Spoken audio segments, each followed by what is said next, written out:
The average cost of going to a concert has nearly doubled in the last 10 years. And yet, for some venues, live music has been a notoriously hard business to make money from. The majority of people are not making anything else apart from a living, and it's just being squeezed. But Live Nation seems to have it figured out. It made $23 billion in 2024, not just by owning Ticketmaster, but by having a hand in nearly every corner of the industry. This is the machine behind live events. Live Nation's so-called flywheel business model has fueled the company's rise by treating each of its businesses like a cog in the machine that helps propel the whole business forward. But some, including the US government, are questioning whether it's monopolizing the industry. There is more competition in the industry today than there ever has been. If you don't work with them, there is great fear that they will destroy you. This is the economics of Live Nation. It used to be that you would go on tour to promote album sales. That entirely flipped. Now you put out music so that you can go on tour and sell tickets and merchandise. Behind the scenes of any tour are four main businesses: the artist, the promoter, the venue, and the ticketing platform. Back in 2010, Live Nation merged with Ticketmaster, creating Live Nation Entertainment. There was immediate backlash. This was the world's largest concert promoter teaming up with the largest purveyor of tickets. Over the last 15 years, Live Nation has employed a flywheel business model to gain a stake in every major business in the live events industry. The flywheel is something that executives at Live Nation have talked about publicly on investor calls for years. This has been something that investors have very much cheered on, and we've seen their stock go up and up over the years. But now it's something that the DOJ has identified specifically as problematic. As part of its antitrust lawsuit, the U.S. Department of Justice included this graphic to illustrate how Live Nation can reinvest profits from its high-margin businesses into its lower-margin businesses. They are vertically integrated, and that allows them to take losses on their promotions and their shows because they have ticketing revenue that comes in. They have advertising deals that not a single independent venue or festival could ever even come close to touching. Live Nation can get a lot of bang for its buck on sponsorships and advertising because it doesn't cost much to attach a brand's name to an event. That could be something like, Verizon sets up special little mini stages around a festival, and anyone that has that Verizon ticker on their phone can pop up there and get an epic view for a few minutes. Ticketmaster takes more resources to operate, but also has impressive margins. Putting on concerts is even more expensive, especially for independent venues like this one. The margins are so small. We just hope and pray that 90 people come in that like a drink and they spend £10 each, and then we're in profit, because the break-even point for currently for our shows is around £550, £600. Bermondsey Social Club does work with Live Nation to book some up-and-coming artists, but Live Nation makes a lot of its money from stadium tours. It owns, operates, has a stake in, or exclusively books shows for around 390 venues across more than 50 countries. From amphitheaters to the House of Blues, it also has a controlling stake in festivals like Lollapalooza and Bonnaroo. When we are advocating as the independent live sector, it's to make sure that we can keep our doors open. Live Nation is lobbying so that they can make sure that their profit margin is large. Live Nation said it's not lobbying to protect margins, and it supports many reforms that could actually reduce profits. In 2019, fans spent an average of $29 on extras at Live Nation amphitheaters. By 2024, it was more than $40. Because we are only making money on the bar, youth culture not drinking as much, that has a knock-on effect to the amount that we're taking.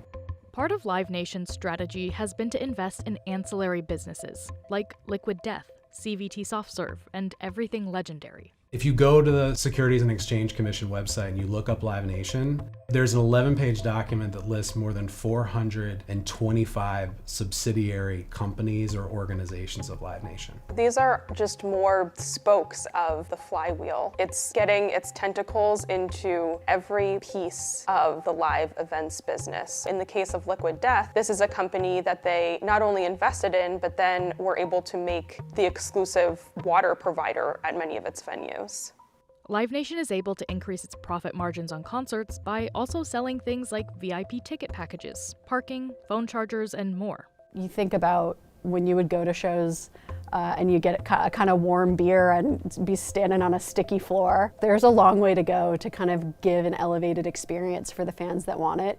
Now, the venues are nothing without artists on the stage and promoters to bring in the fans. Managers are often the most important part of an artist's day-to-day business. Live Nation has its own management agency called Artist Nation. It's also invested in other agencies like Jay-Z's Rock Nation and even an influencer talent agency. Live Nation's promotion business has grown by acquiring or investing in independent promoters around the world. The amount of hours it takes to promote it, get the artwork done, changes, speak to the artist, and then all that for a return isn't really there. So you need your Live Nations to be able to do it. What we have done is really built the best touring team in the industry. You know, none of this would happen without all the folks that grind it out behind the scenes and on tour. That's not an easy lifestyle by any means. According to Pollstar, Live Nation is by far the largest global concert promoter today, selling $7.5 billion worth of tickets in 2024, which includes its acquisition of Ocesa, a Mexican concert promoter. Live Nation estimates its global ticket revenue is higher, at more than $10 billion.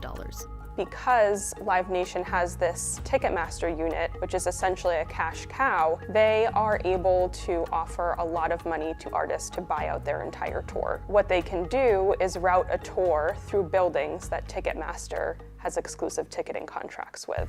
And that's where Live Nation's ticketing business comes in. Ticketmaster was the pioneer and is still the dominant player in this thing called exclusive ticketing contracts. This is when they go to venues of all sizes, clubs, theaters, arenas, amphitheaters, and they become the exclusive ticketing provider for that venue. The wink, wink, nod, nod is that if you choose Ticketmaster as your ticketing provider, you are more likely to have Live Nation shows coming in through the door.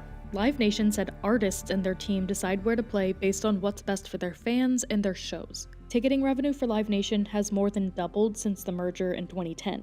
At the same time, the average ticket prices for a North American tour have also nearly doubled. Resale is the #1 thing that impacts ticket prices, and scalpers are not going to stop coming after that unless there are some real rules and regulations getting in their way. Ticketmaster has its own resale platform as well, which competes with companies like StubHub and SeatGeek. Live Nation says it's proud to do resale differently because it gives artists the option to use Ticketmaster's face value exchange to cap resale prices. We also as a society kind of crucify artists for their front row prices when, you know, you could compare that to courtside at a basketball game in the same building, and that sports ticket is 5, if not 10x what the concert ticket is. StubHub told the Journal it's always been clear that Ticketmaster's priority isn't fans, it's profits. While they tout their face value exchanges, their control of 80% of all ticketing, nearly 1/3 of the resale market, and billions in resale profits tell a different story. And SeatGeek said resale operates best when fans aren't locked into a single platform.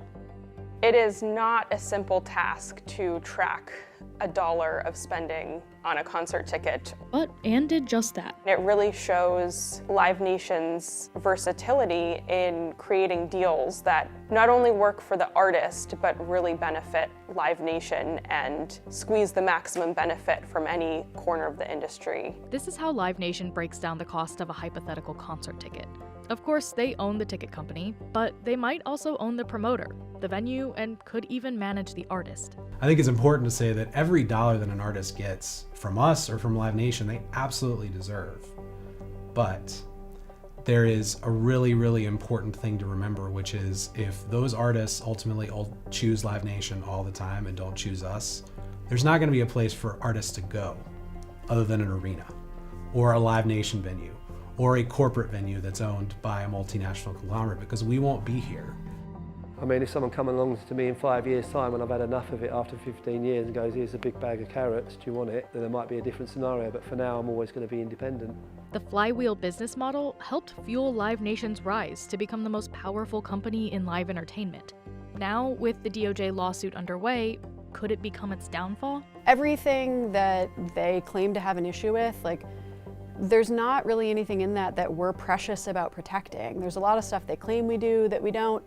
But ultimately, you know, we're out there competing every day for venue deals, for artist deals. And so no, I would say we kind of keep doing what we're doing.